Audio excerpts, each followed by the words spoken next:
So this is my second video blog, and I'm going to talk about some upsetting things, just as a warning.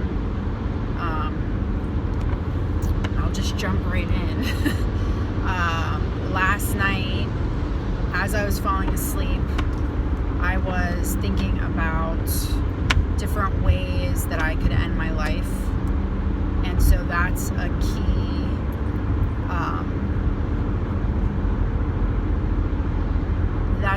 That definitely shows me that I'm falling into depression. And just because you think about and obsess over death and ending your life, it doesn't mean that you're going to do it necessarily. Because when I am depressed, one of the things I think about is killing myself. I even think about how. I was thinking last night that I probably don't have enough medication because I've run out. So I was thinking, I'd have to go to Walgreens and get my pills and then take them all. But there's a word, and I was looking it up, trying to find it. I was looking up different terms that have to deal with prevention of suicide, and there's a word for some type of factor where you won't kill yourself because of this thing.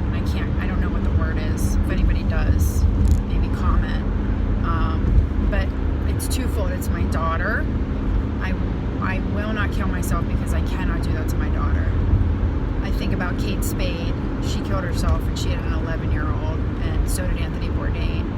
Not to say that they should be demonized for that. I'm quite sure we're dealing with mental illness struggles. But I was thinking about taking the medicine. I was thinking about also today we were supposed to have ice. It was supposed to be icy, and I had an infusion this morning because I have Crohn's disease. So I get Remicade infusion every 6 weeks, which is something I'll probably touch on in future videos. But I was thinking, it would be great if it's really icy and I get into a car accident, because then it wouldn't be like I did it to myself. So then my daughter wouldn't have the stigma. So it's my daughter, and it's also my mom, because my little sister died in May, and so that would be all of her kids gone, plus her 2 sisters and her mom and dad are gone. She's had to deal with so much death. I could not do that to her again. But it's interesting because a lot of times mental health professionals will say, like, if you're thinking about suicide and you have a plan of how you're going to do it, you need to go in the hospital. I don't need to go in the hospital. I just know that that's part of my depression. Part of it is that I will kind of obsess over different ways that I could kill myself, even though I know I'm not going to, and I'm not going to.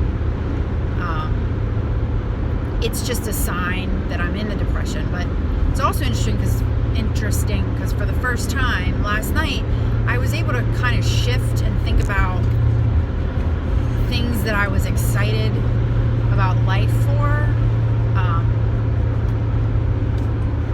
And I think one of the things was kickboxing, just because I love kickboxing so much.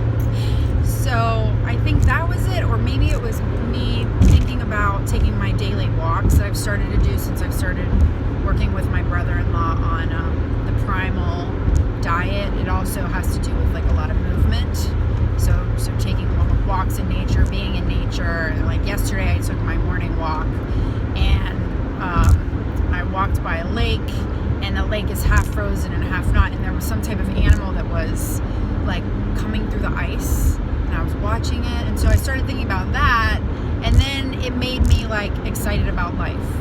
So, and then I fell asleep, and because today I had an infusion, I had to get up, get showered, go to my infusion, and on Thursdays I play mahjong with my mother-in-law and some of her friends. And so if you are depressed, if you can schedule things, as much as you won't want to do them, just getting up and out of your freaking house helps. Like if you were to ask my mother-in-law or my other mahjong players or the nurses where I got my infusion today, like, do you think that this person was, thinking about different ways to commit suicide last night? They would say 100% no. Definitely not. This person is not depressed. This person is completely fine. So, yeah, that's all I wanted to talk about, is that you can think about, well, I mean, I guess I shouldn't generalize. I should say, if you are thinking about it and you think you are going to actually do it, call for help, call the suicide hotline, take yourself to an emergency room, even call 911 and say, I want to kill myself. Because if you are suicidal, you can get into an inpatient program and get help. But for me, like I said, I don't want to generalize. I think about it all the time when I'm depressed, but I don't do it. I have tried once, a long time ago, which is how I found out I had bipolar in the first place. But yeah, so that's what I wanted to talk about today. I want to say thank you for all the awesome comments that I got on Facebook. So much love out there, and I guess it's important that I'm talking about this stuff because I really got a lot of encouragement. And then I wanted to know, like, what would you guys be interested in hearing about? Would you want to hear about when I was first diagnosed with bipolar? Would you want to hear about any of my inpatient experiences? Are there any, I guess, requests? Like, I'm a DJ.